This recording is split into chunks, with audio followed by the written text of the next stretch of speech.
Dog.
Hey, welcome to another episode of Reels and Heels. This is episode 41. Today is the Pro Wrestling Extravaganza. Yeah. Okay.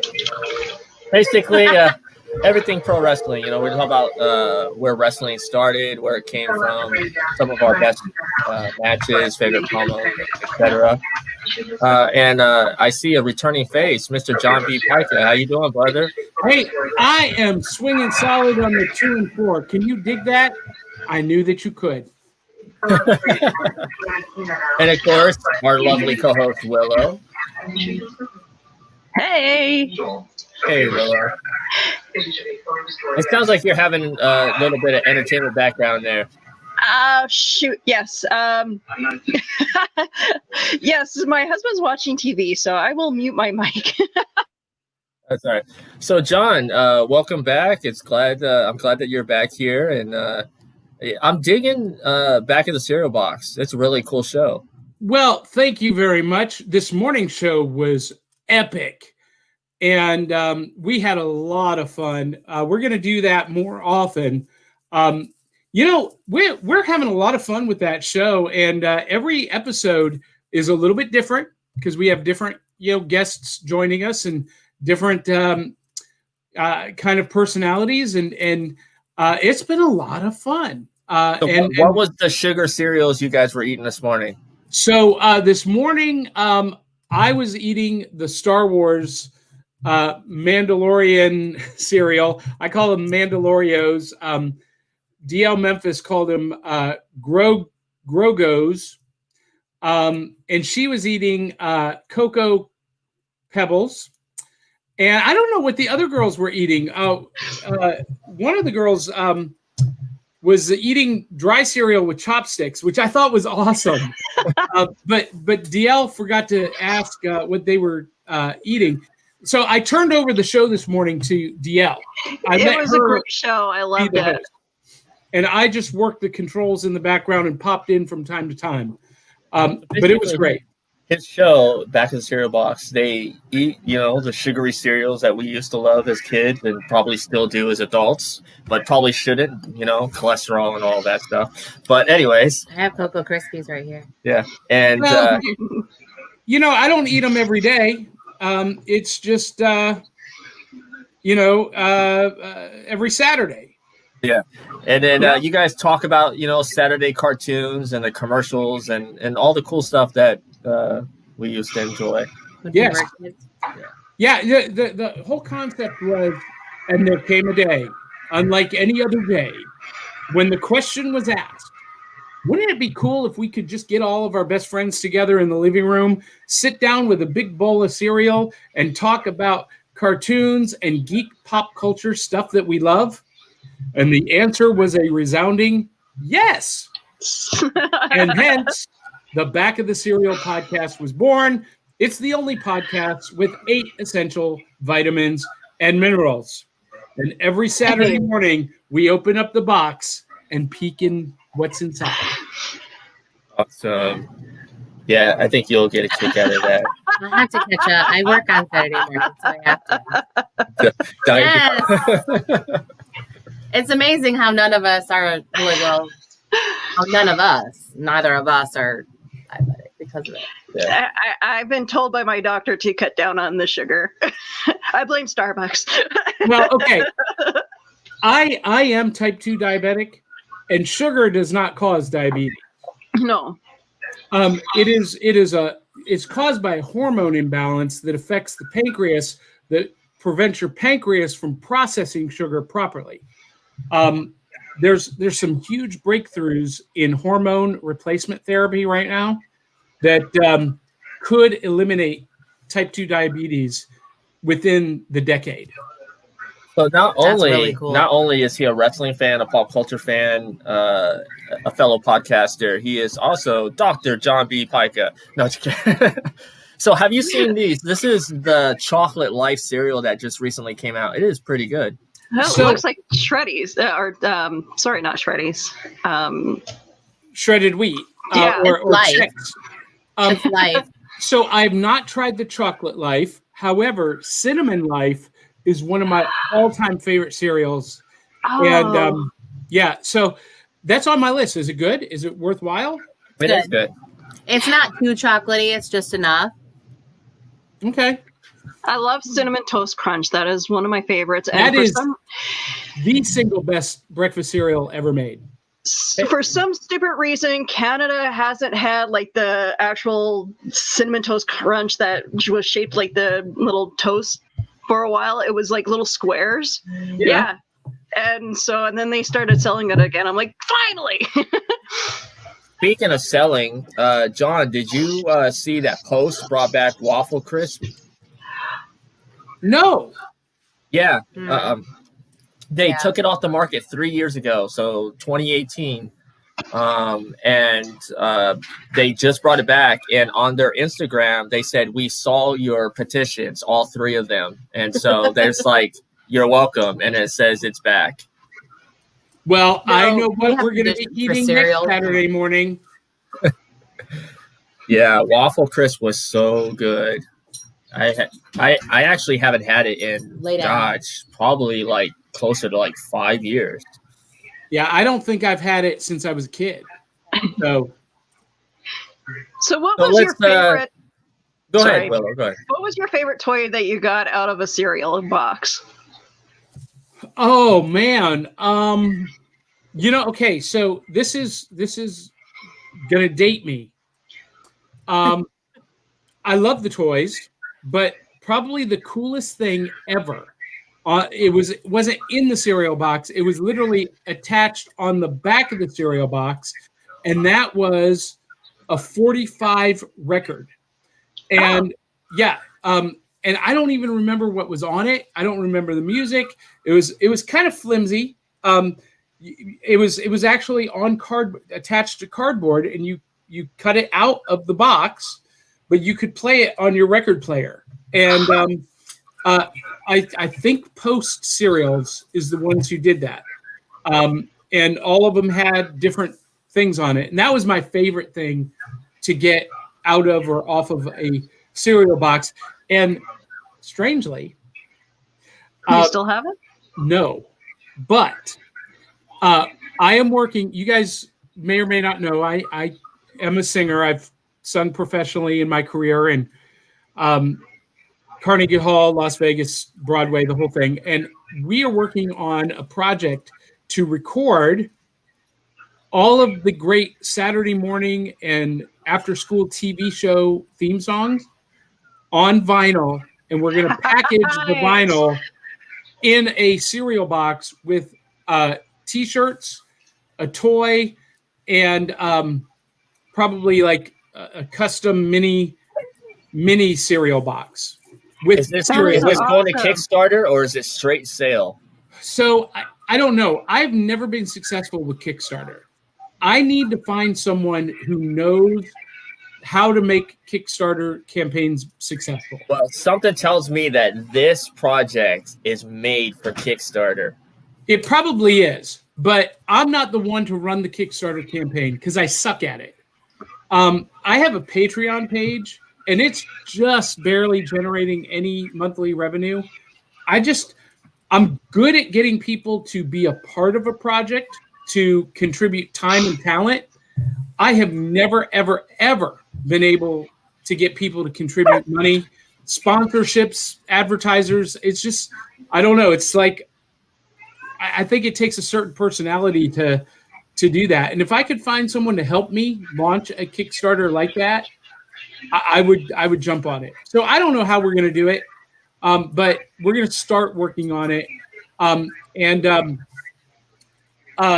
We may do like a monthly series if it turns out, because I'm doing the League of Impossibilists webcomic online right now, but we're going to publish that, so that'll go in the cereal box, or we might publish one of the panels on the back of the packaging with the phonograph record, and so it's just going to be this very cool.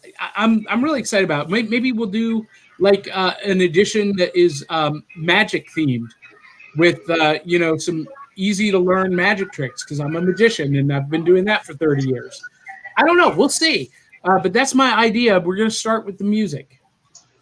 Awesome. Well, I have some friends that are comic book creators that are very successful with Kickstarter. So I'll hook you up after the show. I'll give you some links for people to chat with. But another idea is maybe like not a monthly subscription, but like maybe 3 times a year, do like a subscription box type deal. Yeah. Those seem to be very popular. Yeah, that's definitely something that I'm considering all of the options. Awesome.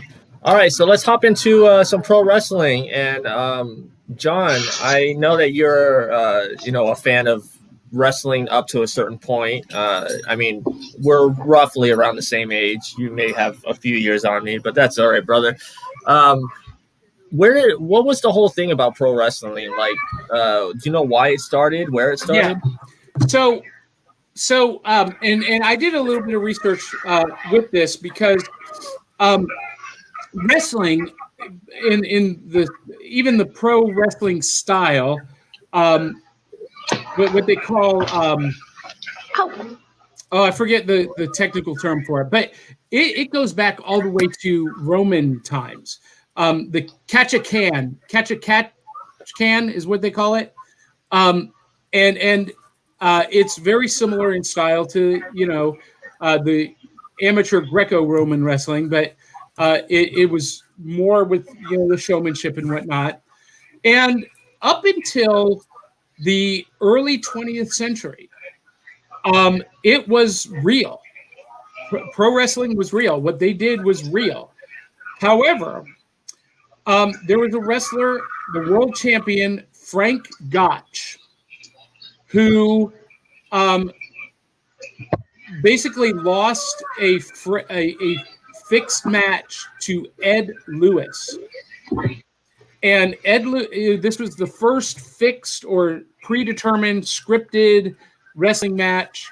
And Ed Lewis, Billy Sandow, that name might sound familiar, and Toots Mont, Joseph Raymond was his real name. They formed their own promotion in the 1920s, and they were called the Gold Dust Trio. And they basically are the ones who created what we know as professional wrestling today. Also in the mix was a European wrestling champion, Georg Hackenschmidt, and he had come to the U.S., and Ed Lewis and Joe Stechter were regarded as the dominant wrestling champions of the period. Another name that you might recognize is Zbyszko, Stanislaus Zbyszko, the grandfather of Larry Zbyszko, was one of the world heavyweight champions in that early Gold Dust Trio promotion. But here's where it gets interesting. When Frank Gotch and Ed Lewis wrestled, the story is that they laid on the mat not moving for an hour. This was very different times. They couldn't get over on one another. And only after the fact was it revealed in the newspaper that it was a fixed match. and people lost their minds. They just went berserk and were so angry. And as a result, for a long time, wrestling, even though it had kind of come into the format that we know, it had a steady decline and was almost dead. It was on life support until the early 80s, when a young promoter named Vince McMahon put Terry Bollea, Hulk Hogan, on TV. I believe the year was 1982. And the rest, as they say, is history. Yeah. And then, of course, it's Vince McMahon Jr. because right. Senior, he was doing promotion, but Vince McMahon Jr. is what made wrestling what we see today, without a doubt. And what that origin with the Goldust Trio created was what we call the regions. Yeah, it was territories. Is that what you would call the territories? The territories. Vince McMahon Sr. was one of the people who had the Northeast Territory. You had Jeff Jarrett's father, Jerry Jarrett, had the Southeast, and you had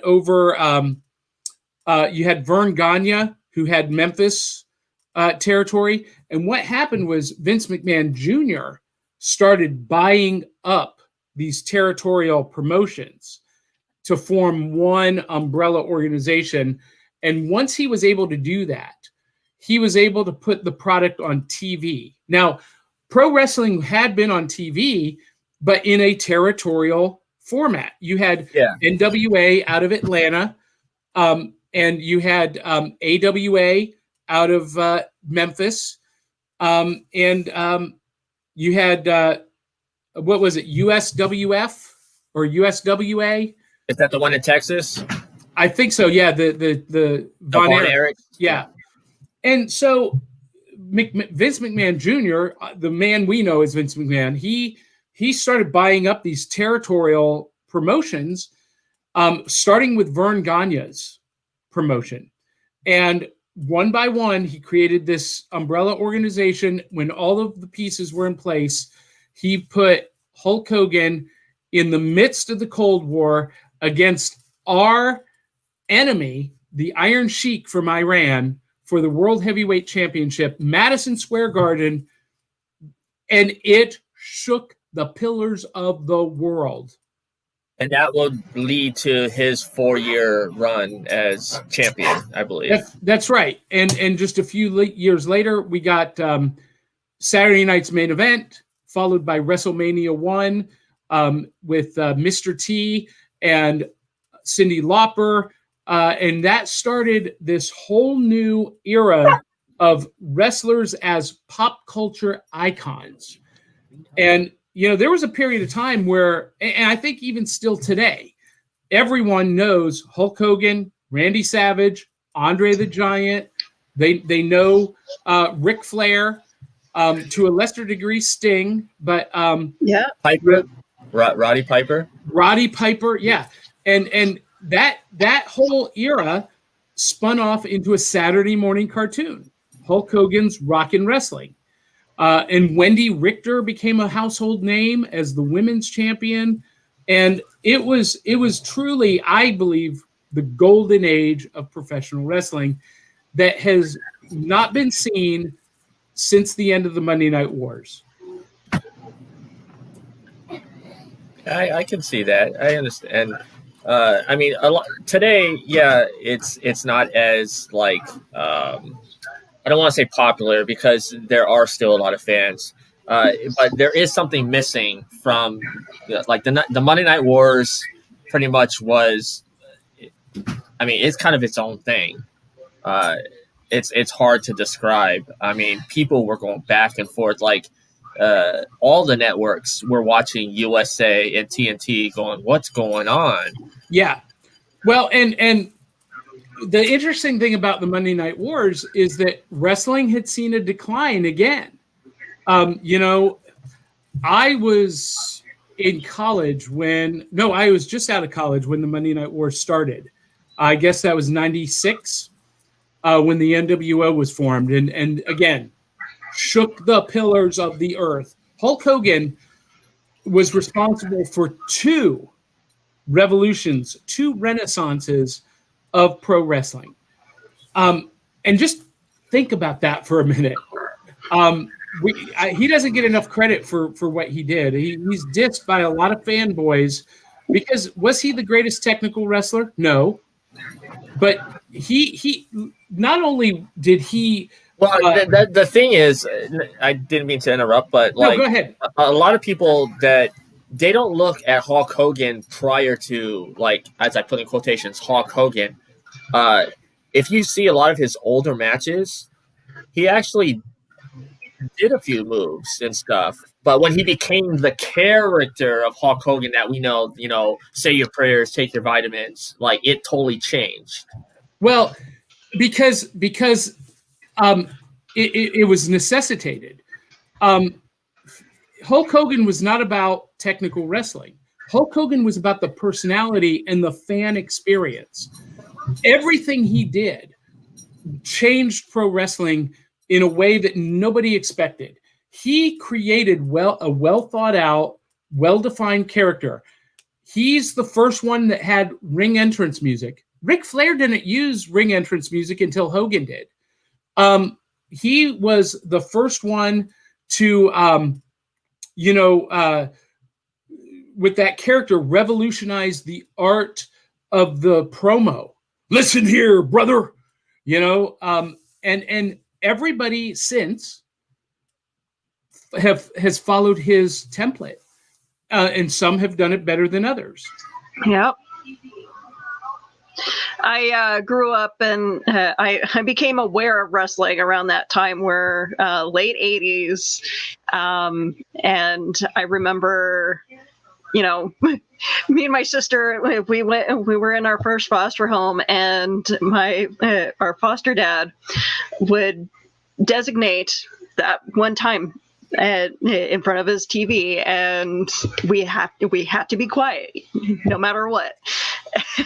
Well, so we talked about this on Back of the Cereal Box. We would sit down with a big bowl of cereal. We would watch our Saturday morning cartoons, and then after cartoons, there were 2 programs. There was WWF Superstars, which was a Saturday morning house show program, pre-filmed and put together, and then there was WCW Championship Wrestling on Saturday mornings, and we could watch them back to back.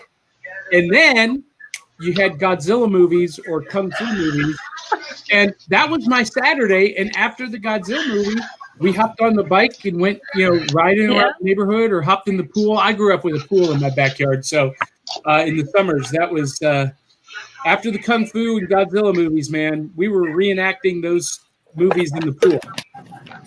And are you in Tennessee at this time? Is that where you grew up? No, I grew up in Akron, Ohio. So I moved to Tennessee after college to get into the music industry. But that's a whole nother story. But I've been here for 26 years now. So growing up in Ohio, how was the wrestling scene there? What did it have its popularity there? Oh, yeah. So I was just maybe 25, 30 minutes from the Richfield Coliseum. The Richfield Coliseum is where the first Survivor Series was held. And I was there. As a matter of fact, the first 2 Survivor Series were at the Richfield Coliseum. Was that, let me guess, that was like 88, right? Or 87, right around there? Somewhere right around there, yeah. The winners of the first Survivor Series were Hulk Hogan and the Young Stallions, Paul Roma and Jimmy Powers. Okay. They were the last 3 standing. But yeah, and it was hugely popular. And people were wearing the T-shirts, and everyone would if you could go down the high school hall and go, woo, woo, and people knew exactly what it was. Everyone knew.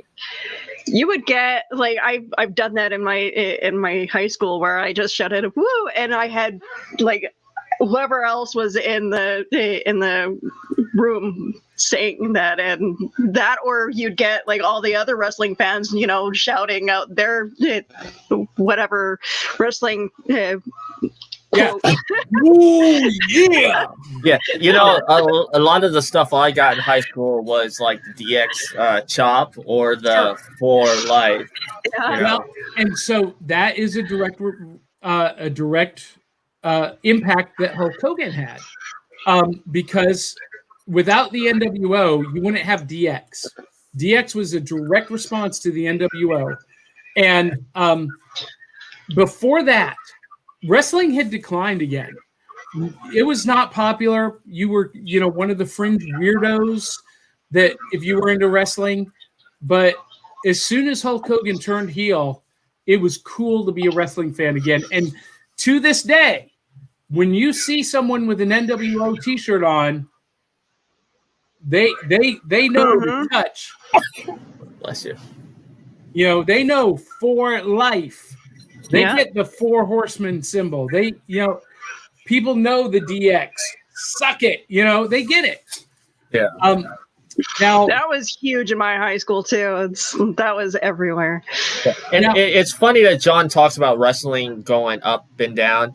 It kind of parallels the music industry because music, has a cycle just like pro wrestling. Yeah.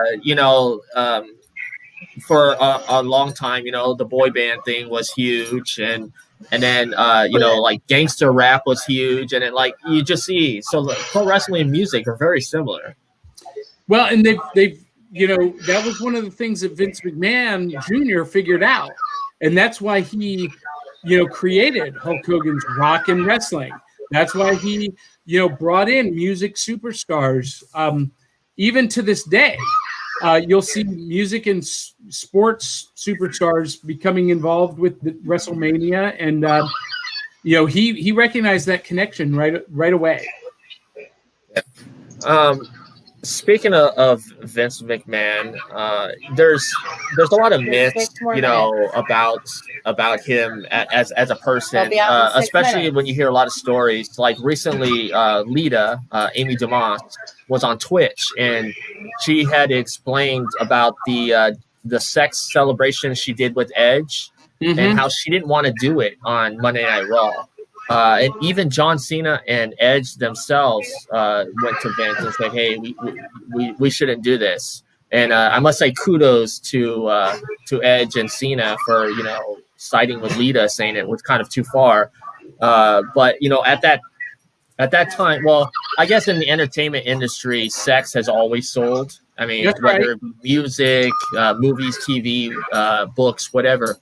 And so, you say Vince has an eye, like he's always looking at what everybody else is doing.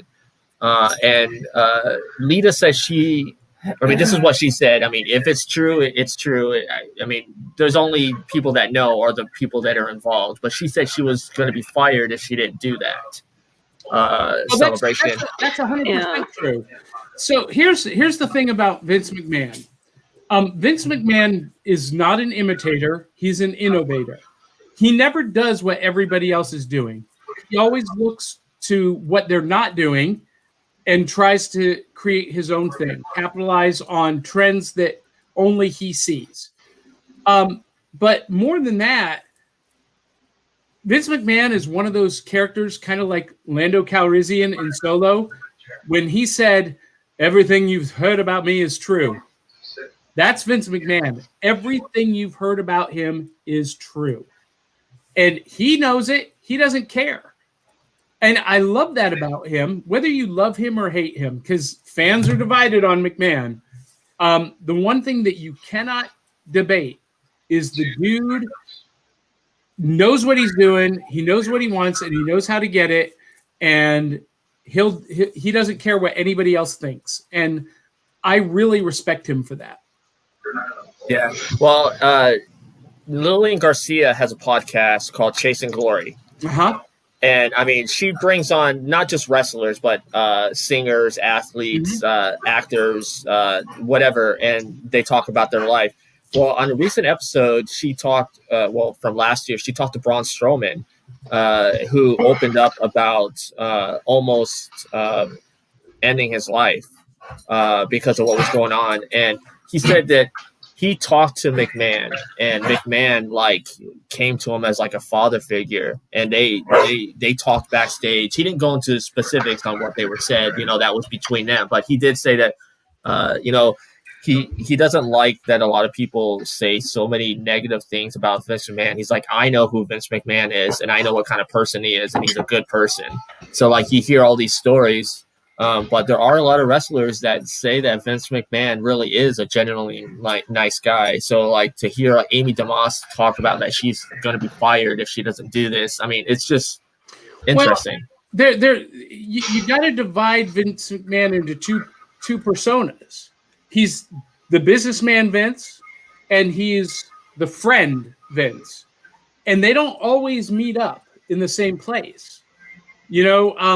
I was just reading a recent article that I had no idea about the rumor about Randy Savage and Stephanie McMahon until recently.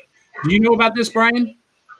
I think I might have heard it, but go ahead and. The rumor is, and a lot of wrestlers now are saying it's absolutely true, that Randy Savage had a relationship with Stephanie McMahon when she had just turned 18, and that they kept it a secret for years and years and years. But when Vince finally found out about it, he swore Randy would never be on WWE TV again. And he held fast to that until he finally relented and admitted Savage into the Hall of Fame. And apparently Stephanie and Hunter went to Vince and said, listen, we know you're upset about this, but Stephanie was an adult and she's not upset about it. There's no reason to keep him out of the Hall of Fame. And, but that was a thing where the personal Vince did not meet up with the business Vince, because it would have been good business for him to bring Savage back. But the personal Vince was angry with him. And so he that's the two dichotomies that you have with Vince McMahon. But that's why he brings back people like Russo and Bischoff over and over. I don't think you'll ever see Jim Cornette in WWE TV ever again, because they hate each other. But So I don't think I've actually asked you what do you think of Vince McMahon? Do you understand what John is saying? He's got these two different kind of people. I think, aren't we all like that to a certain extent? I mean, I'm, one part sunshine, one part hurricane. The way you treat me is what you get. And so at the end of the day, maybe it's just the fact that, if the business doesn't line up, because he's a businessman.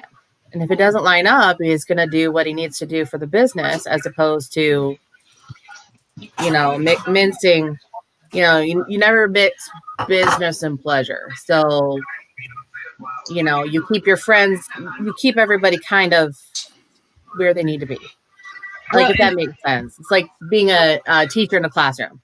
My kids aren't my friends, but I can be cordial and caring and, help them out when they need it. But that doesn't mean that I'm going to pay for their snacks and shut the hell up. Oh. Well, so, the thing about what different wrestlers say all has to do with perception, right? Obi-Wan Kenobi said it best in Empire Strikes Back or Return of the Jedi, that many of the truths we cling to depend greatly on our own point of view. And so depending on who has dealings with Vince and who doesn't, their perspective on those actions are going to determine their truth. Do you understand what I'm saying? And perspective may not be factual. It may not be the actual truth. But your perspective is your truth. And so That's right. when people are speaking their truth, it just depends on what kind of day you catch them on. Like, I have people that are like, everybody thinks Bret Hart's the nicest guy ever. I could take him or leave him. Like, honestly, the day that I met him, I was like, you know what? We're sitting here. We're standing in a fucking line around the building waiting for your signature because we bought your book. You could at least have a conversation. You could at least interact. And he didn't do any of that. Yeah. Yeah. I'm going to kill you, dog. Yeah. So what is the saying? There's his story, her story, and the truth. Basically, is the saying that they've said for many years. Yeah, and that's true. And those truths that we cling to, or as Nicole said, our truths may not be the truth. It's the truth as we interpret it. Yeah. So yeah. So I was gonna go ahead, Willow. No, when it comes to Vince McMahon and his business practices, I mean, like, he's smart when it comes to coming up with new content and amazing when it comes to booking stuff and just running the whole show. But he is a very questionable man when it comes to morals. And I think, unfortunately, to be a successful businessman, unfortunately, you're going to have to, lose some morals. Or so it seems. That's what it seems like. I don't agree that you have to sacrifice morals to be successful. However, many successful people do sacrifice morals, and I don't think it's a one or the other, an if-or proposition. And it's clear that, yes, he's done some things in his personal life that I personally wouldn't agree with. And it's been more public than personal. But, even his wife, with all of the affairs that he's had, Linda has still, said, look, Vince will be Vince. What happens on the road stays on the road is kind of her attitude. And, it's again. But that's easy to say when you're the one benefiting from it, because she benefits from it every single day. Well, that's true. Yeah. And that's neither here nor there. And a lot of things he's done, I think, are a product of the time that they've happened in. Yes. So women being eye candy as far as escorts and bra and panty matches. And I swear to God, I'm going to kill you, dog. I won't really kill him, but he needs to just shut up. It's a product of the times we lived in. Like, escorts in the 80s, they wanted women to look like they dressed really nice. They really were. They were dressed to the nines and they were beautiful. Well, most of them, except for a handful that were just scary. Scary Sherry. But she, if you see her, she's beautiful. But she really is. I'm like, she had to try hard to not be beautiful. But it's whatever was good at the time. In the 90s, sex was selling. And when rap music was talking about nothing but, sex and everything, then that's what he jumped on. I'm not saying that it's right. I'm just saying that was the evolution of where we were. And so now that the women, even the women wrestlers that are coming out looking the way they do, body image is everything. So where, we had girls that looked like China at first, and then we have girls that look like, Lacey Evans and Sasha Banks. And, now there's more body types, and they are in the ring, and they are physical, and they are actually people, with the incoming of like Nia Jax, which is, and I'm sure honestly, I'm not the only one who has Stacy Keibler's Playboy. No, and I'm not saying that, but what I'm saying is, I'm sure we have it too. But I guess what I'm saying is, like, you're a product of the times. And so when you're a product of the times, whatever's happening then. So we're looking for strong female, characters in every facet. And I don't think that's an accident that Stephanie is sitting closer to the helm now. But I truly think that that's kind of in response to where we are in 2020, and that more women tend to be bigger now. So the incoming of women that actually look like women, and that probably doesn't sound right, but like people that actually look like real people and not Barbie dolls, because not everybody looks like that. We have shorter stature girls like Bailey who are more athletic. And then, your tall, thin, goddess type looking people like Sasha Banks. And then you have, look at like people like Rhea Ripley and Charlotte. Oh my God. And they're like freaking tall, but they can hold their own. And then, and then Nia Jax, who is a full figured woman, but can clearly tear somebody up. So I think that he's responding to where things are, but he's also responding to the people that are coming up too, saying, Triple H has his ear and Stephanie has his ear, and they're both looking for a change too. So while some of those things were questionable back then, I wouldn't deny that, probably what Lita says is true. And if she had everybody on their side, I'm sorry, but if your job comes down to the wire, you're going to do things that you maybe wouldn't agree with. And then how long did it take her to come out and say anything about it? It was only recently, there were rumors, I think, but only recently did she come out and really say that this is what happened. So I'm not saying that that's right or wrong. I'm just saying that when your job is a condition and you don't have a lot of other places to go. Well, and so this is the thing. I didn't see or hear the interview with Lita, but, she has been back on WWE TV, so has her husband, Adam, Edge. They've been back, and Edge is even talking about... Edge is married to Beth Phoenix, though. Oh, that's right. I'm sorry. Lita is married. Dating. They were dating. They did a long time ago, though.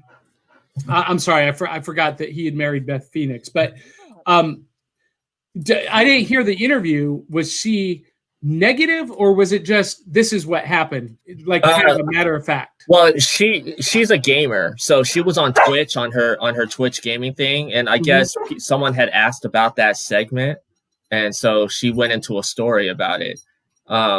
Willow was going to get the clip, but she has a paywall, I guess, on her Twitch.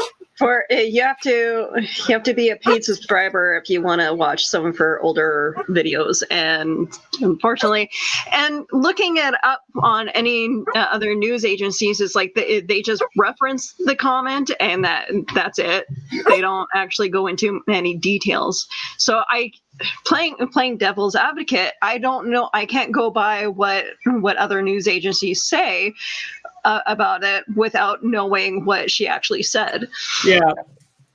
Well, and if it's not quoted directly, then how do you know if it's, right. And it could have possibly happened. I wouldn't put it past I wouldn't put it past the time. Like everybody was trying to bend the rules back then. I'm going to say something that is very unpopular among today's woke culture, but it is absolutely an undeniable fact. No matter how liberated we become, no matter how woke and educated we are, sex sells, and sex sells every time. The porn industry is still the biggest industry in the world. And when it comes to entertainment, the entertainment industry is all based around a idealized fantasy style human experience, whether that be women or men. They're sexualized on both sides. And that's just the fact of the matter. That will never change. That will never go away. But what has changed is, you mentioned Nia Jax. Now we accept people like Nia Jax, or, a fuller figured woman like Gina Carano on The Mandalorian, as sexy as hell. It's no longer, sexualization is no longer reserved just for the size zeros. And Thank you, John. Hey, Thank you. can I just? I mean, and I'm I mean, look, I want to sexualize Willow every day, but you know, so do the people in the comments. Well, if you have it, you gotta flaunt it. So, see, sex sells, and listen, Willow and I can never get together in person. Never. It will not end well. We will get in so much trouble. There will be like. Okay, I'm calling the documentary film crew right now. So when that happens, we're gonna document everything. You realize that I'm the first person that will drop the F-bomb on the show, but she's the one that gonna get in trouble, right? Like it's gonna be her. I am. She's the one that's gonna cause the chaos, but I'm the one that's gonna drop the F-bomb. I am the reason why we will never be picked up for public television because of. Can I make a confession? Go ahead. I'm a little bit of a provocateur. I'm a little bit of an instigator, a ringleader, if you will. I don't get in trouble, but I get other people in trouble. Oh. As I said in a previous comment to you, I'm like, I aim to misbehave, so I think we would do just fine.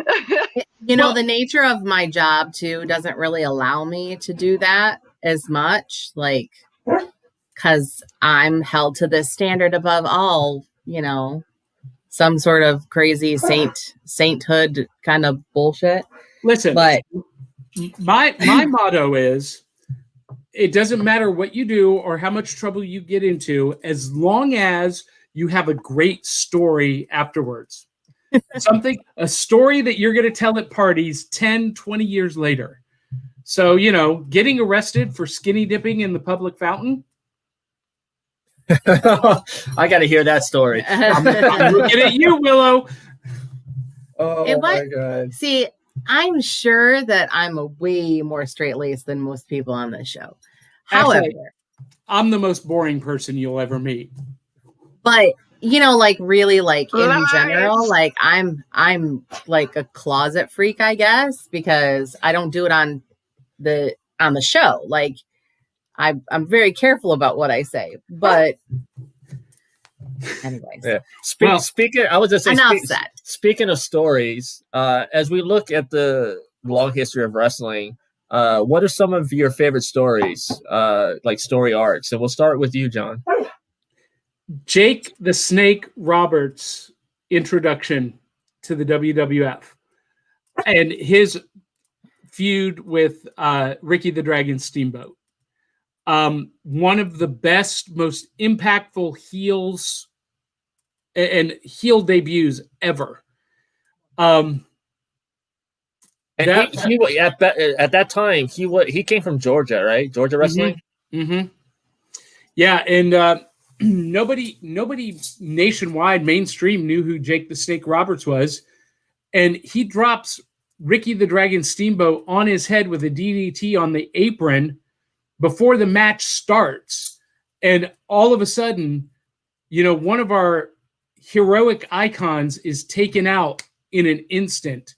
And that whole feud was epic. I loved the Mega Powers storyline with Hogan and Savage. And that had a lot of real life drama. They were co-workers, then they became friends, then they literally did split. The Mega Powers split over Randy's jealousy with Hogan's relationship with Elizabeth. They split. Then Savage gets divorced from Elizabeth. Hogan and Savage become friends and close friends, business partners.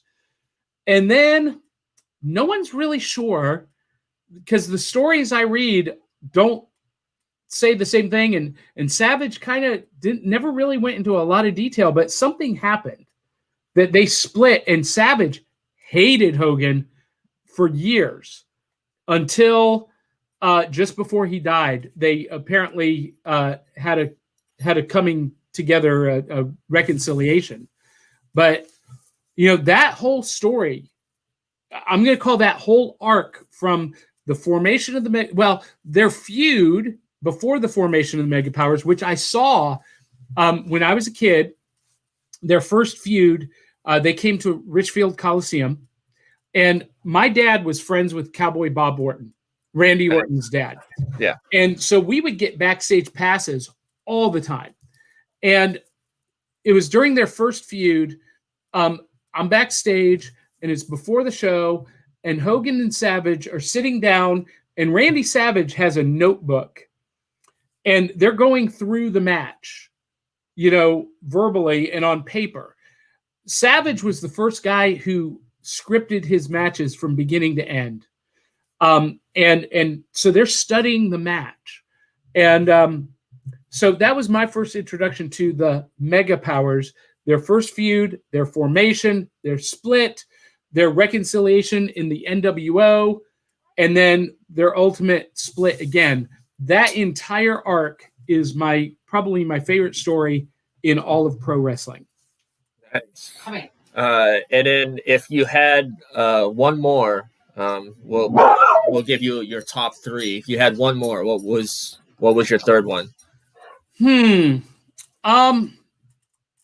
This is going to be kind of off the wall, but I'm going to say the what was his first name? Sabin.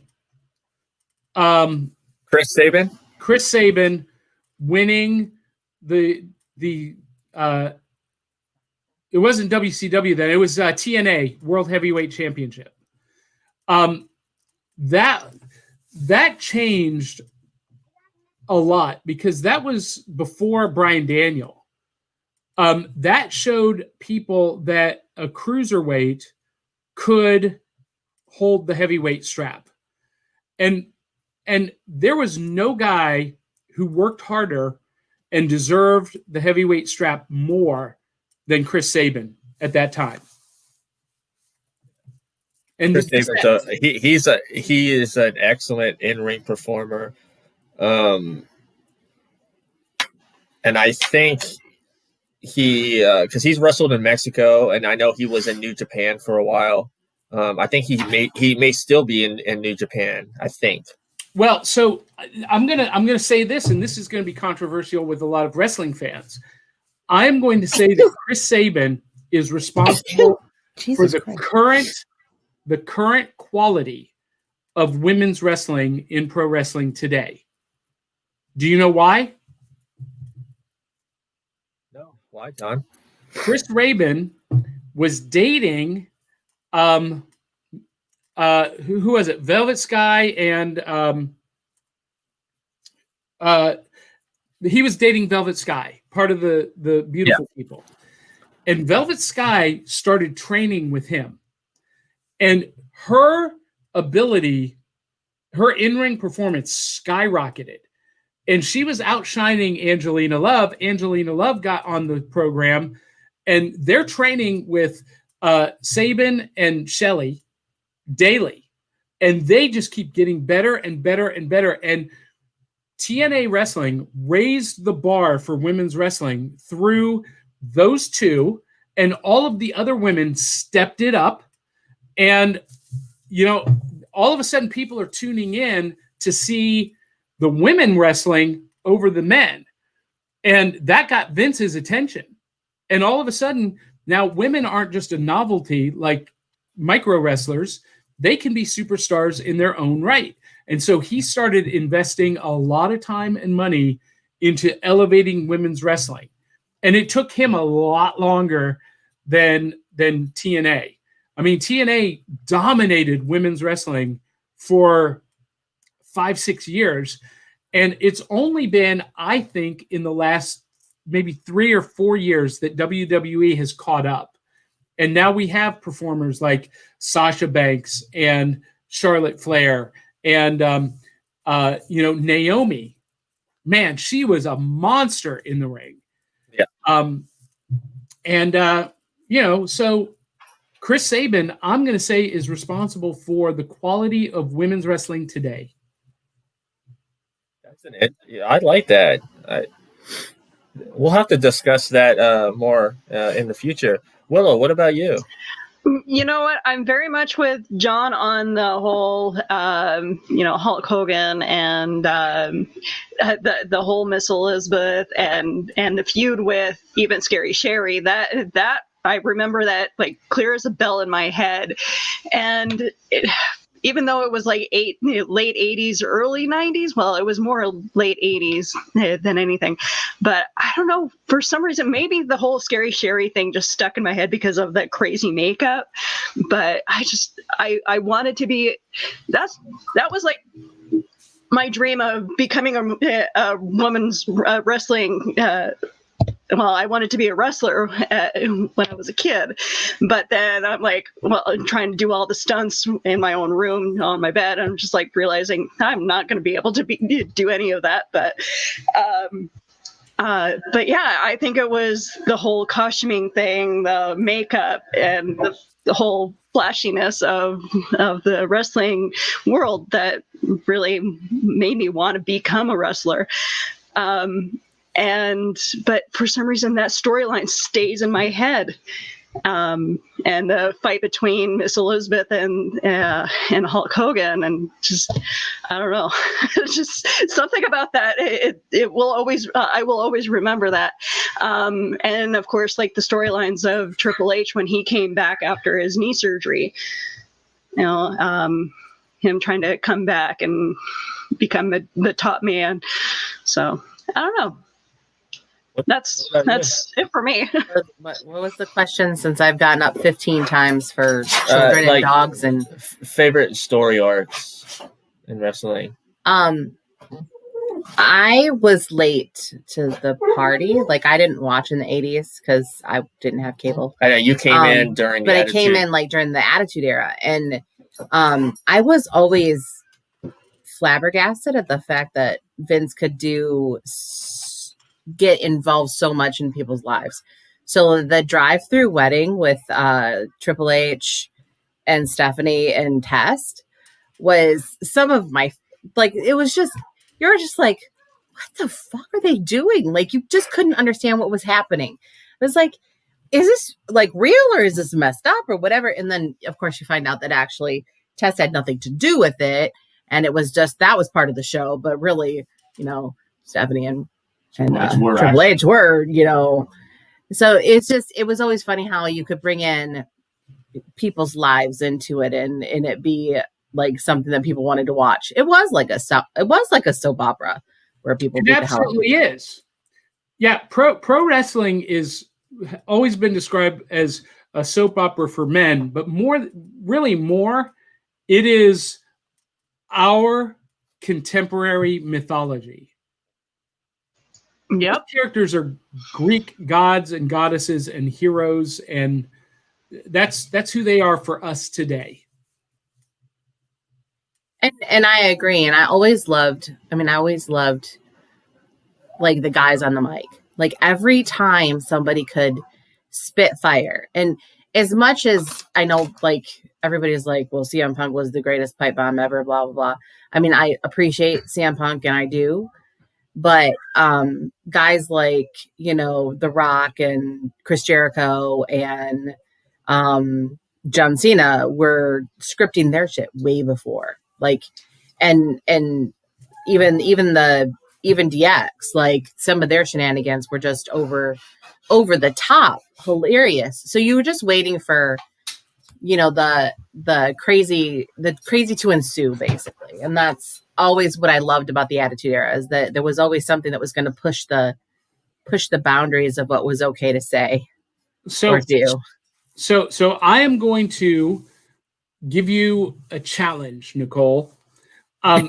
As great as those mic workers are that you mentioned, I want you to go back and I want you to look at promos that Randy Savage cut, promos that the Ultimate Warrior cut. I've seen some of them. They were amazing guys too.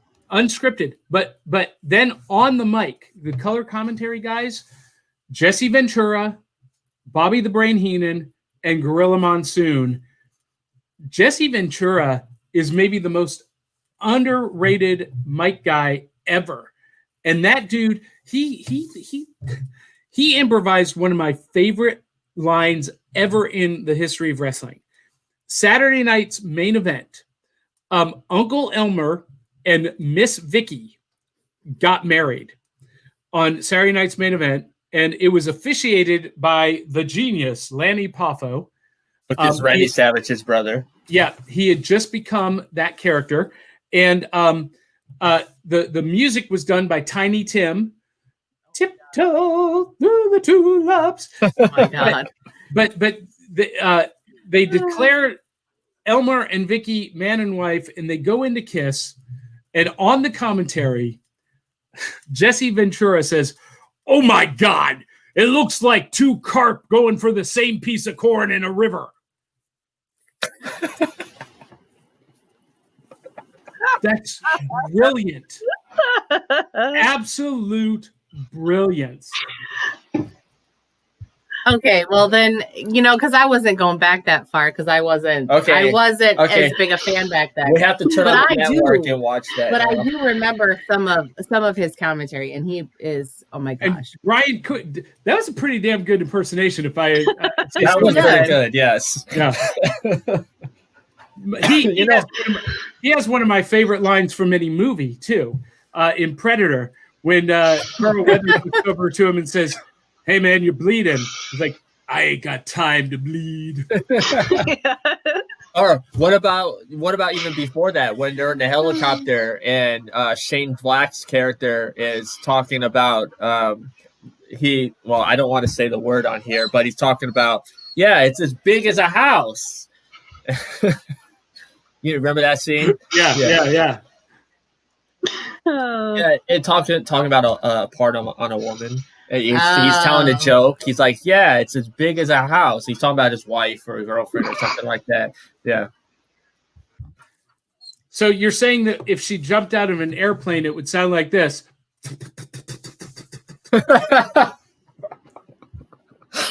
Oh my God. Oh my God. Oh man. So when talking about storylines, I do have to bring up DX when they came out dressed as the Nation of Domination. I did They like could that. not do that today. They could not. That would not fly today. Well, I mean, I would still think it's funny, but there was somebody out there. Oh no, that's so racist, and Cancel culture and toxic fandom would be all over that. They would be gone. They would be done. But I liked that they got I don't even remember his name, the comedian to do Owen Hart, and he's like, "I am not a nugget, and I don't have a big nose." And Who was that? he was some comedian kid that they found that did stand up, that loved wrestling or whatever. And then what was it? X-Pac was Mark Henry, and he had that big old bodysuit on, and he's like, "I am Mark Henry." And then chocolate. Yeah. And Road Dogg was D'Lo Brown, and he just kept going to the corner going. The thing that cracks me up is that in the Attitude Era it really was everything goes, but people didn't have their panties in a twist all the time. No, they didn't. We need to stop being so upset and be all cancel culture and just say, you know what? Comedy is funny because there's truth to it. Yeah. So shit's funny because there's truth to it. It wasn't because they were black. It was because they were a group of guys who had very solid characters. And so imitating D'Lo Brown doing that was pretty much what D'Lo Brown did. And then Triple H as The Rock, or he would say The Croc. He's like, "I just came from the bathroom, and you don't want to go in there if you smell what the Croc's cooking." And then Road Dogg as D'Lo grabs the mic and goes, "I smell what the Croc was cooking," and he get up on the thing and do this again. Another great story is when DX in 2006 did Vince McMahon and Shane McMahon. He doesn't want to right And now. yeah, Triple H was Vince and Shawn I'll Michaels send it was back out in a Shane. minute. And he's like, "What are you, retarded or something?" And then he's dancing, and then he's like, "Stop it!" And then Shawn just falls to the floor. Oh my god, that was just so hilarious. That whole like where they were gonna have a match. I think it was WrestleMania, right? I believe it was WrestleMania. It was gonna be DX against Shane and Vince. And then the whole like where Vince McMahon said that Shawn Michaels' partner was gonna be God, and it was just a spotlight. Because Shawn Michaels, is a born again Christian, and he was always talking about Jesus and all that. So it was Vince McMahon and Shane, I think, against Shawn Michaels and his partner God. It was. I thought that was a funny story. Well, if you talk about the stories from the Attitude Era, that was part of the Monday Night Wars, and DX going down to Turner Studios in the tank to rescue their buddies in the Clique. Do you remember that? Yeah, because in Nitro, I remember the tank. Yeah, Eric Bischoff, he played that because on Nitro, because Nitro was running at the same time as That's Triple right. H. But if you watched Nitro, you could hear Triple H and them banging on the door, the sliding. We were flipping the channels back and forth.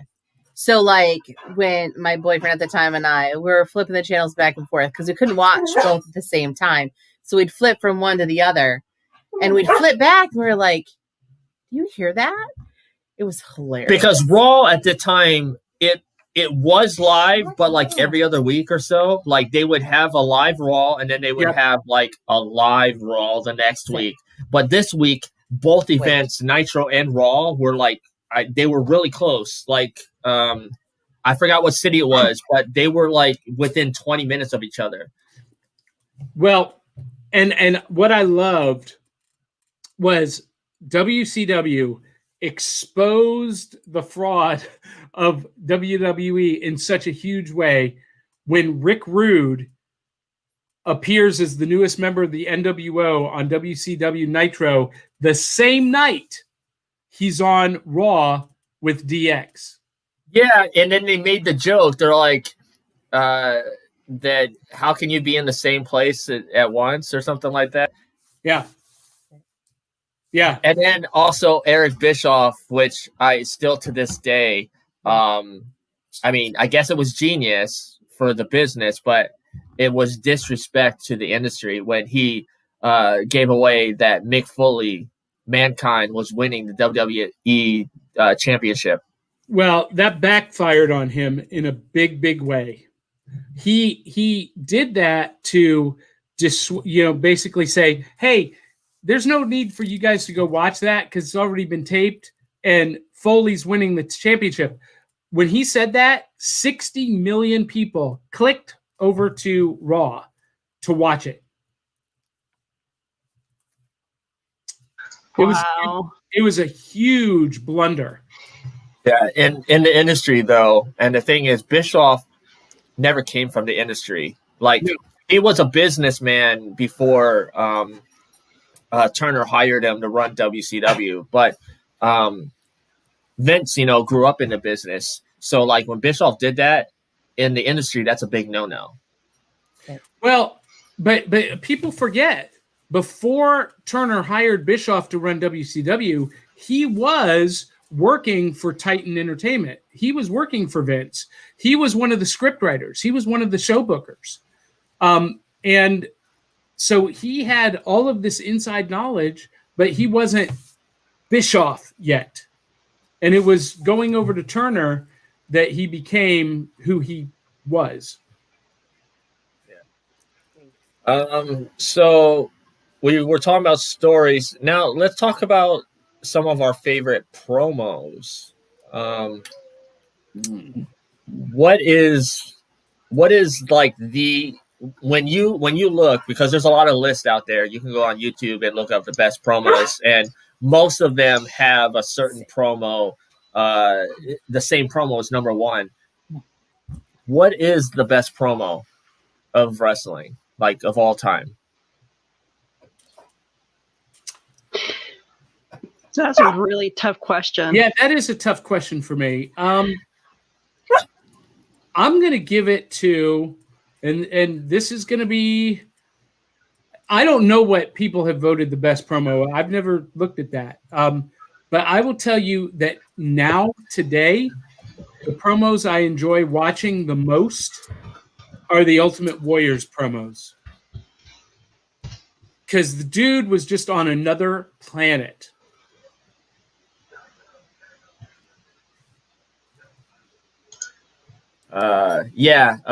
It's funny. He's the bunt of a lot of jokes. Like there's memes with like between him and Savage on some of their promos. Yeah. Like one of my favorite memes is the and this is why you don't do mushrooms, and it shows a promo of Savage in the back, like it's Mean Gene Okerlund, I believe Hogan and Savage, and like you see Miss Elizabeth like in the back, and like Savage is going off on a tangent. I have to find the meme and send it to you. It's hilarious, but Warriors promos were way out there. Like a lot of people are like, "What did he say?" Like he would just make up shit. Well, and I guess in contemporary times, I would say Bray Wyatt. The stuff that he's doing with the Fiend. Well, before then, the stuff that he was doing, when he came back after NXT, he was Husky Harris. When he came back with the Wyatt family, right? When he was from Louisiana and all that. Yeah, and a lot of people don't know that Bray Wyatt is wrestling royalty. Son of Mike Rotunda. His uncle was Barry Windham. He trained with the Wyndhams. Waylon Mercy is one of the Wyndham brothers, and he trained with Great Muta. And dude is one of the best performers in the ring I've ever seen. And he learned from Danny Spivey. Danny Spivey, though, is his uncle, too. Danny Spivey, who played Waylon Mercy, was so unbelievably creepy and frightening in his promos. And Bray Wyatt based his character off of that Waylon Mercy character. And, man, think about that. His father's Mike Rotunda. Barry Windham is his uncle, and Barry Windham. And for folks listening that might not know the name Mike Rotunda, he was IRS, which was paired with $1 Million Man in the late '80s, early '90s.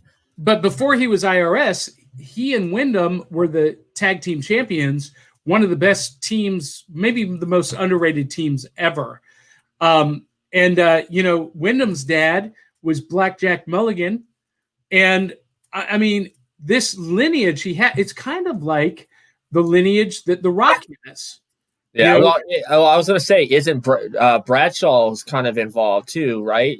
With them, because Bradshaw's dad was the other Blackjack, right? Yes. Yeah. There's because didn't Barry Windham and Bradshaw revive the Blackjacks? They did. Yeah. But because when he came in, he was actually Justin Hawk Bradshaw, and then they became the Blackjacks. But like the original Blackjacks were Wyndham's dad and Bradshaw's dad. That's right. Yeah. So, just that lineage is phenomenal. And there's another Rotunda brother, I think, wrestling too, isn't there? Bo Dallas. Yes. Has he done anything recently? Is he still around? Well, he was with Kurt Henning's son. Yeah. And they were called the B Team. But they haven't. Bo Dallas was one of the original NXT champions. Right. When NXT before it got as big as it did. And I've told you that, the NXT brand is the best thing WWE has going for it right now. I mean, Raw and SmackDown has some good elements, but as a whole, NXT is the best in wrestling, period, right now. Better than anything the AEW brand is doing, or, Impact's still around. New Japan is like its own thing in Japan. It's not really big here in the States. I mean, people know, if you're a wrestling fan, you know New Japan, but it's still not big here. Well, yeah. Run with those in your mouth. Is it my imagination? I know AEW launched with all of this hype and hoopla, but is it my imagination, or does it just feel like WCW all over again? It's WCW 2.0. It is. It really is. And I loved that era of WCW. I really did. I was a hardcore fan, but now I'm like, okay, I've seen this already. I don't know that I need to invest my time into this again. And, I turned on Impact Wrestling the other day, and the only thing I see that they have going for them right now is Tessa Blanchard. Why is Tessa Blanchard not on the WWE Superstar roster? I don't know. Well, actually, right now, probably the best thing Impact has going for it is the relationship crossover that they are doing right now with AEW. Because world champion Kenny Omega, who is the AEW champion, has reteamed with Don Callis. If you remember, Don Callis is the Jackal in WWF. He was the Jackal. And I'm trying to think of other characters he was. But he's wrestling royalty too. He pretty much was like the uncle of Kenny Omega growing up. He was great friends with Kenny's dad. But Don Callis is kind of he's running Impact, and he is sort of the manager of Kenny Omega on AEW, and brought him over to Impact Wrestling with the AEW Championship. So they've been doing some cross promotion stuff, and it's funny because they are having a Bullet Club reunion because the Good Brothers, which is Luke Gallows and I can't remember his name. When they were released from WWE, they signed with Impact Wrestling, and so they're having like a Bullet Club reunion because they have the Young Bucks and the Good Brothers are there, and Kenny Omega. So like there's this whole thing going on with Tama Tonga, who's one of the is the original creator of the Bullet Club in New Japan.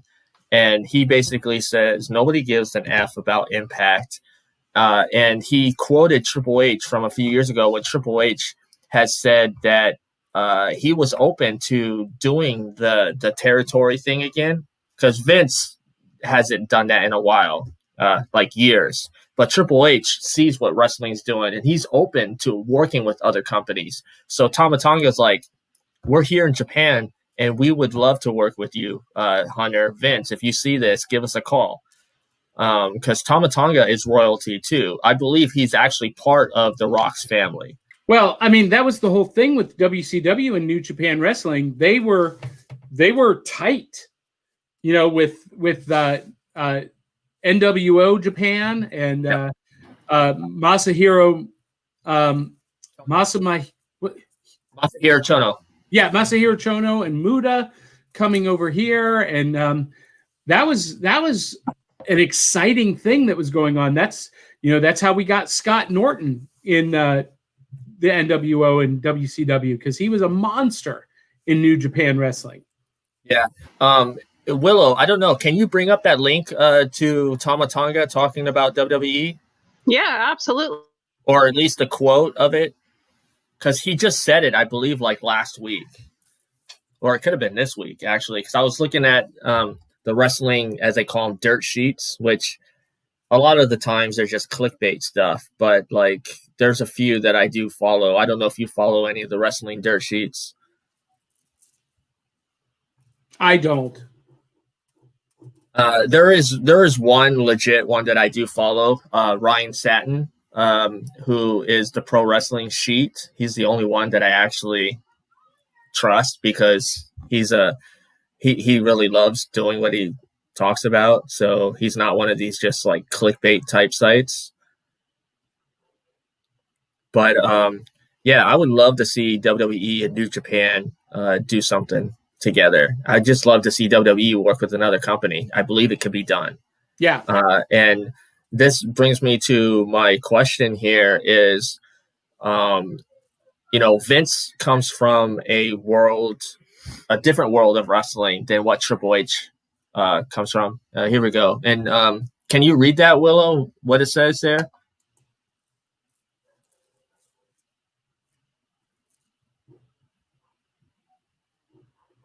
You're muted. There you go. Oh. There you go. What did Tomatonga say?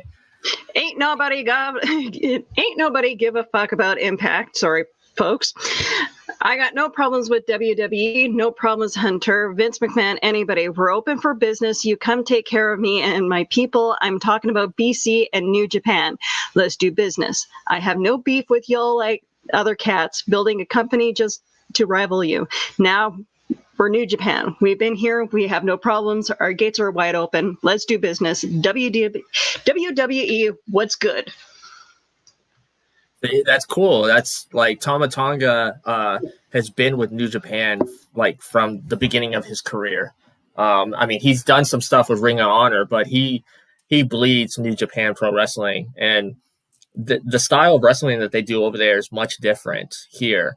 When you have people like Finn Balor that talks about, and even AJ Styles, they talk about New Japan and how the audience is different. Like here, audiences are going crazy all the time. In Japan, when you have a wrestling match, the audience is quiet.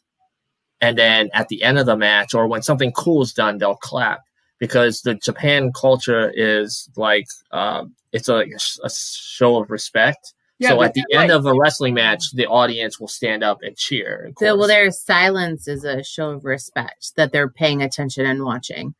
And so, when they talk about how different it is and how they've been treated, where they were accepted and treated so positively. Like there's the AJ Styles Untold documentary. He went on and on, like he had like told the little story about it. And he talked about how incredible it was to be there and to be part of that culture, but also to be the world champion, appreciated and be the world champion there. And as a Westerner, because in New Japan, there's only been, I think in the last like 20 years, there's only been 3 Westerners that have been New Japan champion. And that was Brock Lesnar. Yeah, that's what I say. Finn Balor and, maybe there's been 4. There's been Jay White, Finn Balor, Brock Lesnar, and AJ Styles. And all the other champions have been Japanese. I hate Brock Lesnar. I hate him so much. We should just do a show about the... Can I just say this? Like I hate him. I'm not a fan of Brock Lesnar either. I don't see what the big deal is. I hate him. Like, I hate everything he stands for. I hate his merchandise. I hate him. I hate his tattoos. I hate his face. I hate everything. But I love Finn Balor. And so clearly I have a type, whatever. Like, I like the cruiserweights. I like the smaller guys. I like the guys who, yeah. I like that. Yeah. I like high flyers. But you were talking about the Untold documentary for AJ Styles was when he made his debut in the Royal Rumble 2016, and how he talked about it took him 17 years to get to that moment. And to come in the way he did and because he wrestled in Ring of Honor. He wrestled everywhere outside. I mean, he was in WWE, but he didn't really get pushed. He had a few matches with like the Hurricane and a couple other guys, but they didn't really pick them up. It was TNA that put him on the map. And he put TNA on the map. I must say, AJ Styles put TNA on the map. And he said that he gave 11 years to TNA. And when his contract was up, they wanted to offer him less money to stay. When you give your blood, sweat, and tears for 11 years, you don't expect to get paid less. Well, they were based here in Nashville. I don't know if they still are, but they were then. And so, and I go to church with Jeff Jarrett. So, like every Sunday, you're at church with Jeff Jarrett? Yeah. He's an usher. He's one of the deacons. That's awesome. But here's what's funny is they were in such financial trouble. They were hemorrhaging money like it was water pouring through a sieve. And they were just doing anything they could to stay afloat. And that's why they knew they needed to keep AJ Styles. They needed to keep Sting. They needed to keep Bobby Roode and Austin Aries.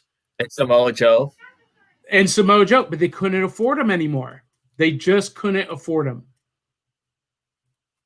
Yeah. And the Jarretts actually did sell the company. Yeah, they did. It's ran by, it's Panda something is one company, but then they show them on Access TV, which is not, I mean, it's a cable network. But they're still kind of chugging along, which is weird. NWA is also back. The owner is Smashing Pumpkins, the lead singer for Smashing Pumpkins. He bought Billy Corgan. Yeah, he bought NWA. Really? That's the other thing. I don't like him either. Like, so you know that.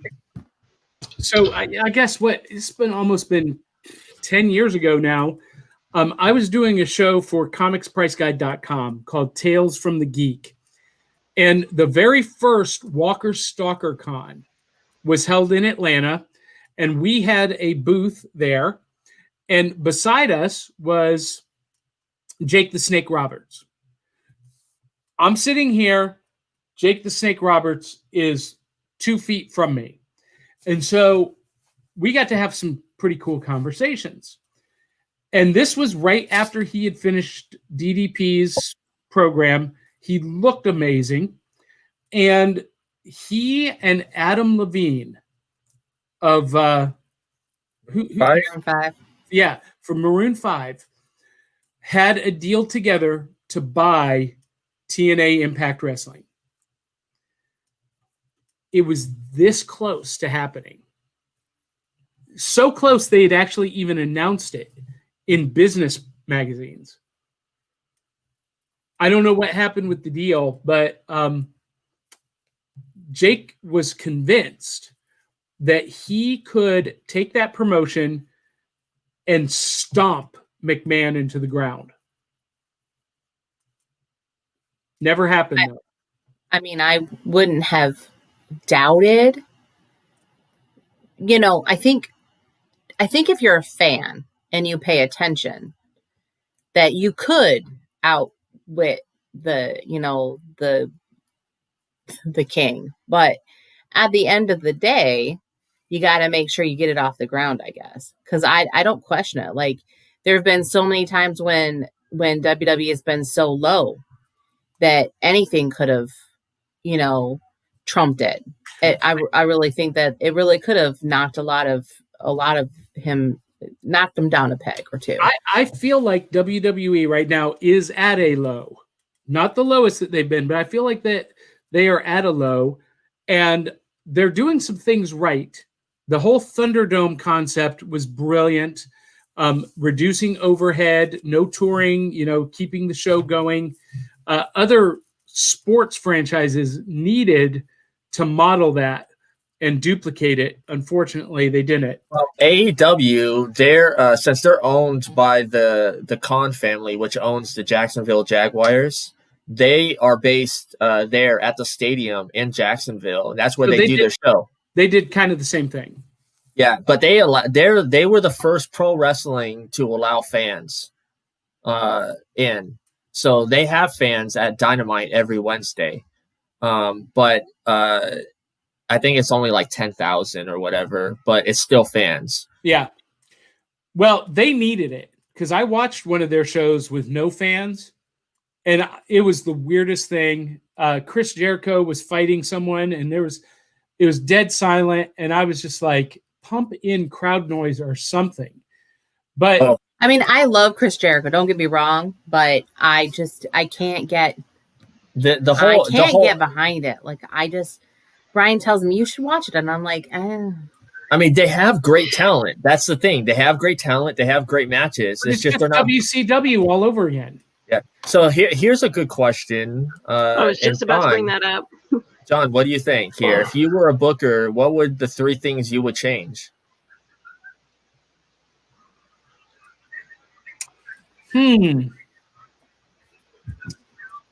I would. Please tell me you would change Drew McIntyre versus Goldberg at the Royal Rumble. Well, so I think WWE has tapped into a little something with nostalgia. People my age are really feeling nostalgic for, the golden era, the Monday Night Wars. And last week, 2 weeks ago, when they had Legends Night, huge viewer turnout. People were really into that. I think some of those superstars like Goldberg still do have mileage. But really, what would I do?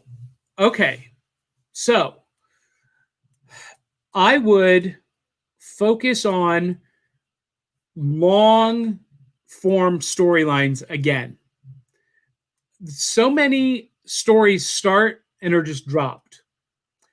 I would really I hate when that happens with the stories. It's like you get invested and then all of a sudden they're like, well, let's just drop it right in the middle of a story. Yeah. And I would use really high quality stables to do that. I mean, since the NWO and the Four Horsemen, I mean, yeah, you've had the Bullet Club. We have the what's the stable with Bobby Lashley right now? The Hurt Business. Hurt Business. Nobody cares. And what's the other one? The Freak Circus, the goth people. Nobody cares. Nobody cares about them. You know who I'm talking about, right? They wear the masks and the Retribution. Yeah, nobody cares about the Retribution. I mean, we've got to develop some stables with characters that people already care about. That's why the NWO was so successful. People already cared about Kevin Nash, Scott Hall, and especially Hulk Hogan turning heel. What WWE should have done 3 years ago was have John Cena do a Hogan heel turn. That's one thing I would do. Yeah. You know what? It worked for Roman Reigns when they paired him with Paul Heyman. Well, so that's the other thing. Go ahead, Will. That could potentially still happen because what if John Cena were to return to wrestling? Why would he? Why would he? He's about to blow up as a movie star. I mean, he's done some movies, but Suicide Squad, he is about to explode as a movie star. That's true. He also, I think he kind of missed his chance too. Like, because once he was, because he was the good guy for so long, and he has the most Make-A-Wish, wishes out of anybody. Well, and the fact that, he has questionable morals aside from, how he is, but he is a role model for kids, and he has built a lot of his fame as far as movies on family type movies where kids could be taken. That was true of Hulk Hogan too. Yeah, I was just going to say, Hulk Hogan did a lot of movies back in the 90s before he returned to and they were all wrestling. Family movies. They were all he was the king of Make-A-Wish. Same story.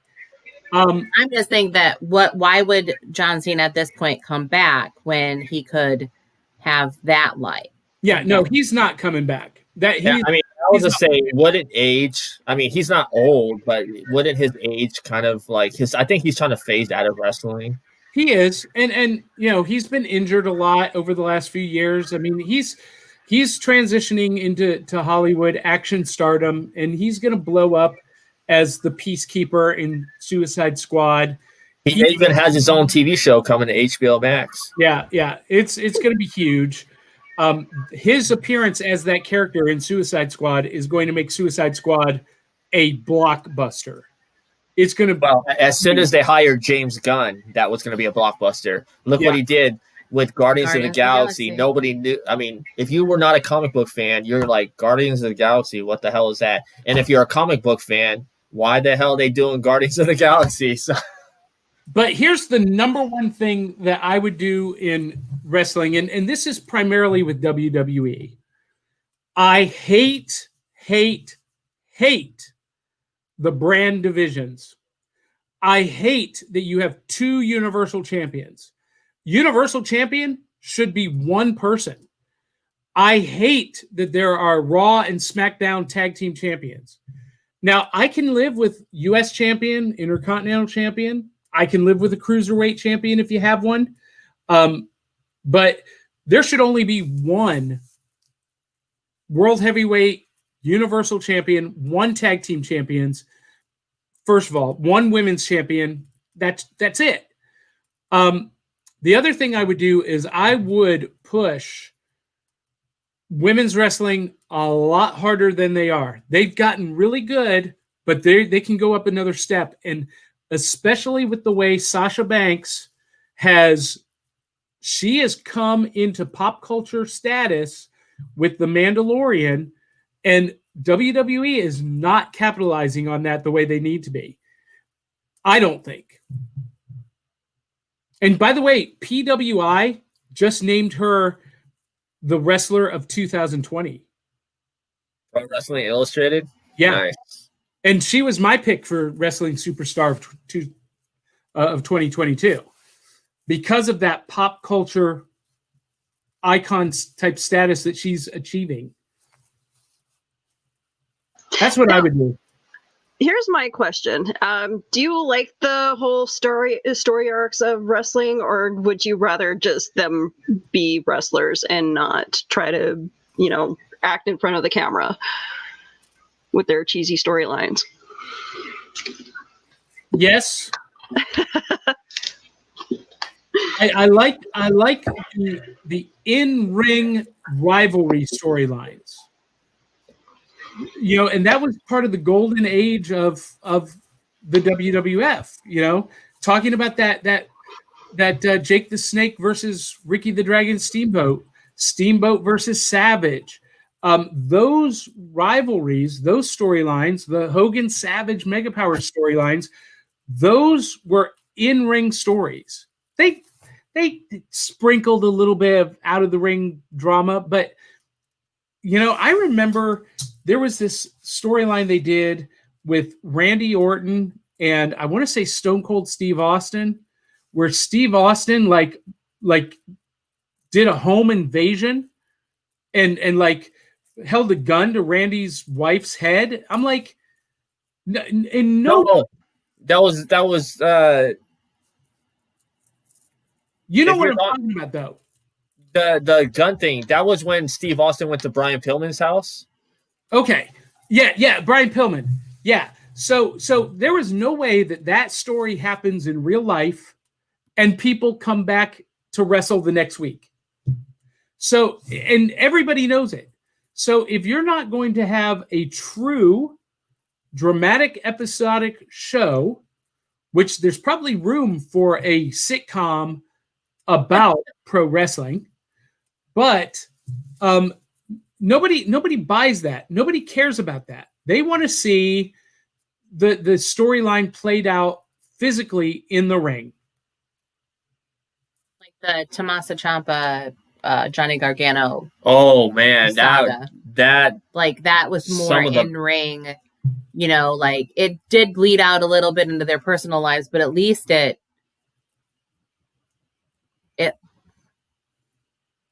stories taken from like real life is what you want, though, more so than I can understand that. Like okay, if you like Samoa Joe was on AJ Styles, Untold thing. And he says, for as long as I've known AJ Styles, I didn't like him at first.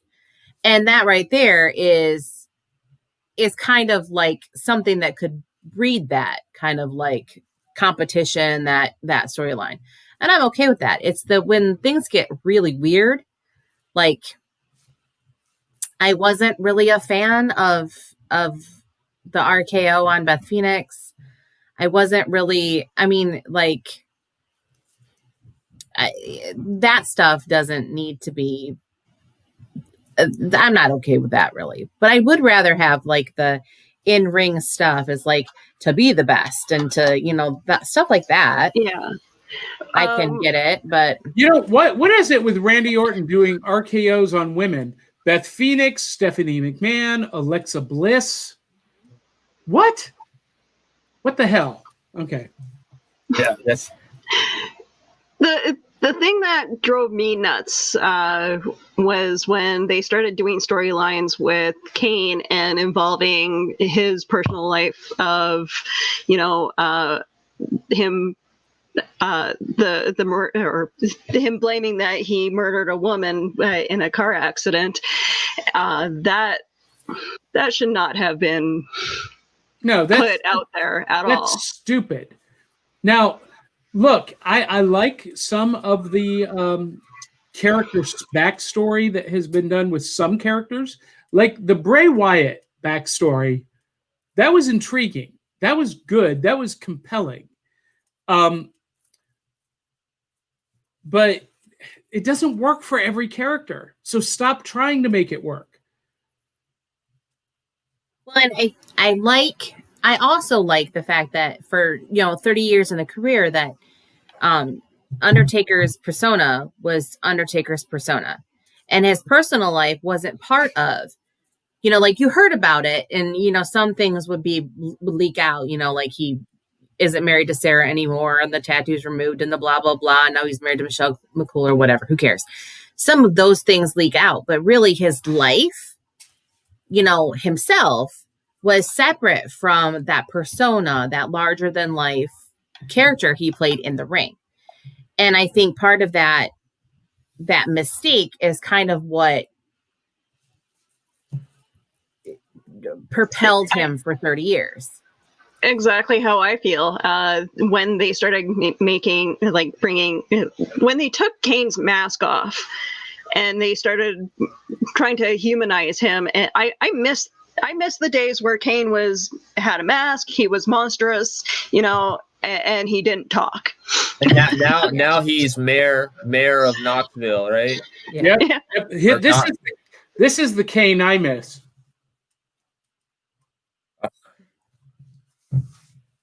My God. I like that Kane. I was a huge Santino Marella fan, so I really loved it when he was part of that whole thing. So let's move on to some WrestleMania talk here. 6 days ago, WWE did this interesting announcement where that this year's WrestleMania, which originally was going to take place in Hollywood, is now taking place in Tampa Bay once again, but this time actually at Raymond James Stadium in front of fans. And it's going to be a 2-day event instead of just 1 day. They also announced that next year, Dallas is once again hosting WrestleMania, and in Hollywood, we'll get it for WrestleMania 39. Did you see this announcement, John? And do you think this is the right move? Yeah. I like that they're going to do WrestleMania with some fans, 2 days. Look, it's the world we live in right now. It's what you have to do. But listen, Vince McMahon, he's walking this fine line because you know that he is personal friends with Donald Trump, and he's walking in lockstep with his buddy about the whole pandemic thing. If it had been up to Vince McMahon, they never would have gone virtual. They would have never gone the way they did. If anyone's a hoaxer, it's probably him. However, he is a very smart businessman, and he understands that he can't just thumb his nose at the world and expect people to buy tickets to his events. So he's made the best of a bad situation, but he sees the future. He is a futurist, and he sees the future with the vaccine coming, people getting more comfortable going back to events. And so doing a 2-day WrestleMania with limited live audience, it's a win. Yeah, and I believe it's also a win for Tampa because Tampa kind of got screwed last year. So for them to kind of basically have WrestleMania in Tampa again, do you think that's the right move? Yeah. I don't think it matters where WrestleMania is held.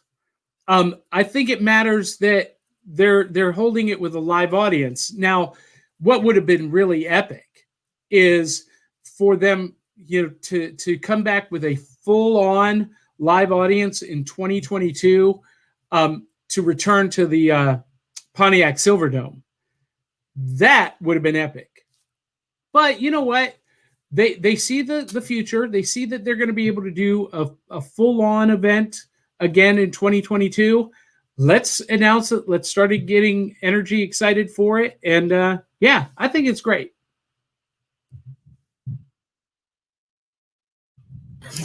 What about you, Willow? What do you think?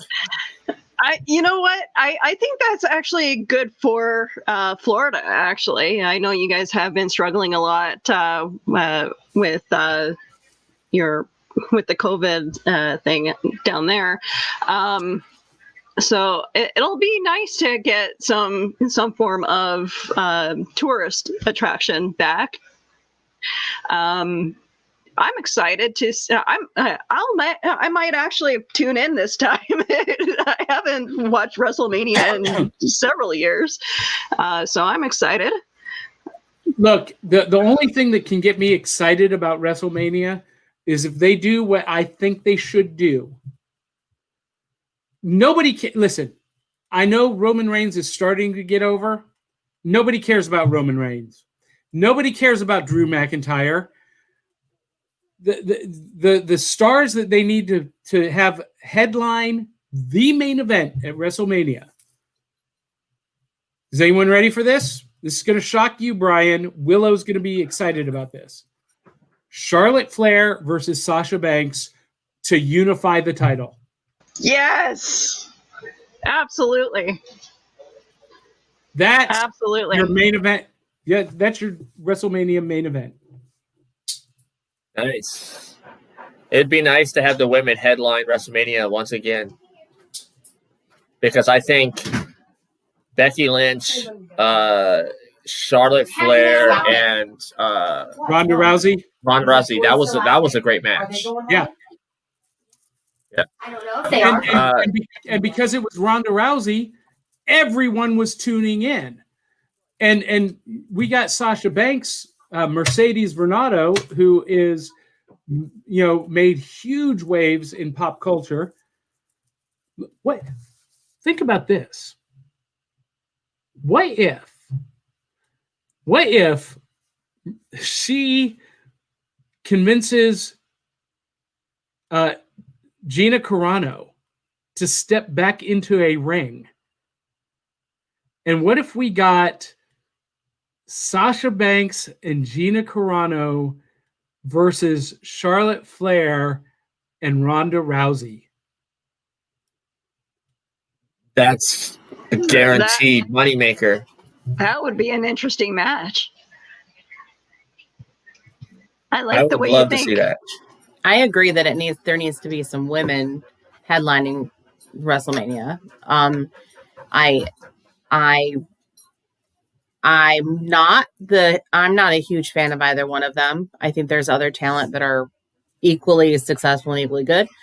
But I do think that they need to concentrate on that. But I also think that there's other people on the card that would be a draw. Like it would be a draw to WrestleMania that people want to watch them. I mean, yeah, Bray Wyatt, I think everybody kind of wants to watch that craziness that's happening with Alexa Bliss and all of that. Like I think it's a good, I don't know, it tells a strange story, but it's an interesting one. And then I feel want to like see some of the other people, like I would love it. Like if Gina Carano got in I would watch that. I would watch that because I love Gina Carano. But I would love to see your boy Edge get his last WrestleMania moment. And I understand. I mean, I understand that nobody really cares about. I mean, I like Drew McIntyre now. Like, I think he's a much better person in general and wrestler. But do I think that he is getting? Will you stop? Pick up the toys, all of you. Time out. Have kids, they said. It'll be fun, they said. Mama! Pick up the toys! It's not fun. Let this be a PSA to you folks. Wear a condom.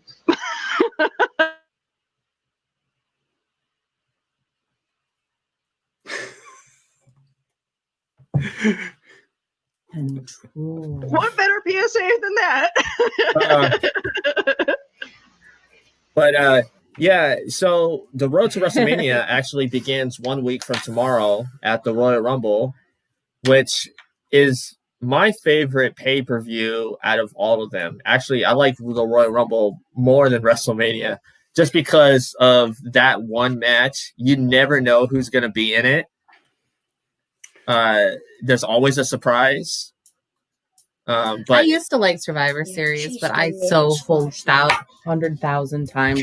Can we talk about, just for a minute, who impressed the hell out of me on Legends Night?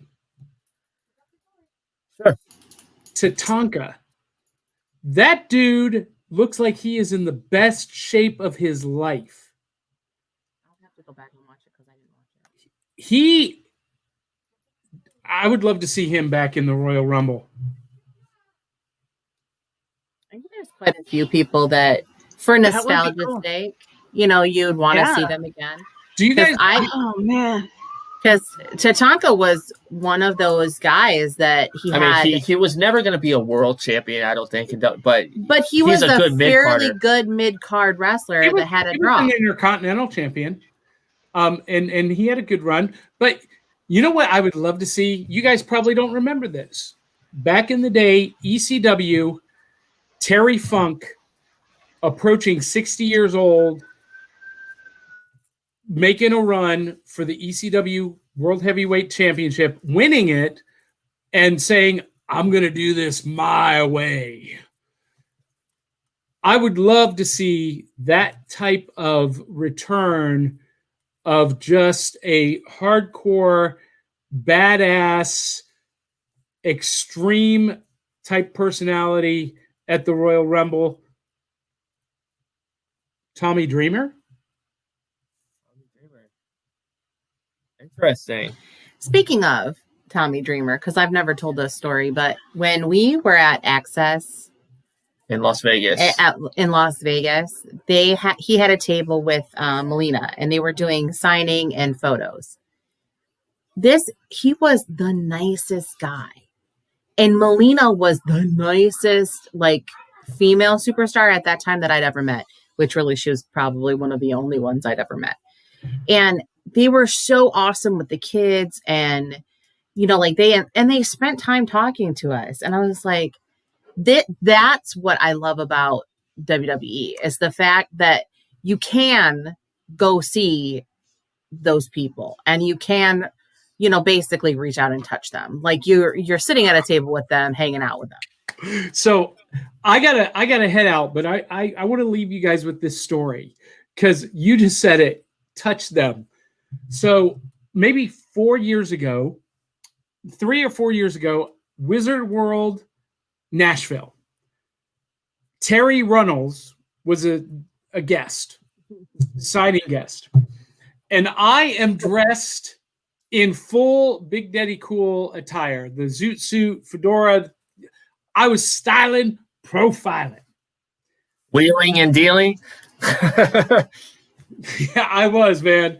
I was limousine driving, jet plane flying, kissing the girls and making them cry. And I came up to Terry Reynolds' booth and she hit on me so hard. She invited me to her hotel room.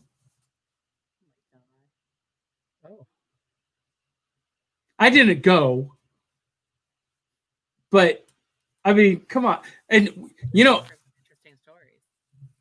I forgot, and I've never told you guys this story. I was at Lexington Comic-Con in Lexington, Kentucky. Same thing, dressed in the full outfit, the full attire, playing the character, swinging salad, and Kevin Nash was there signing. And I went up to him. Nobody was in his line. I went up to him and I said, "Hey man, you don't know who I am, but," and he says, "Oh, I know who you are." I said, "Oh yeah?" He said, yeah. I said, "Well, I'm Big Daddy Cool too." And he says, "I know." And I say, "Well, my friends think that you and I need to get in the ring and duke it out over the name." And he says, No. We each need to get ourselves a dance partner and hit the dance floor and have a swing dance contest and because that's what I was doing.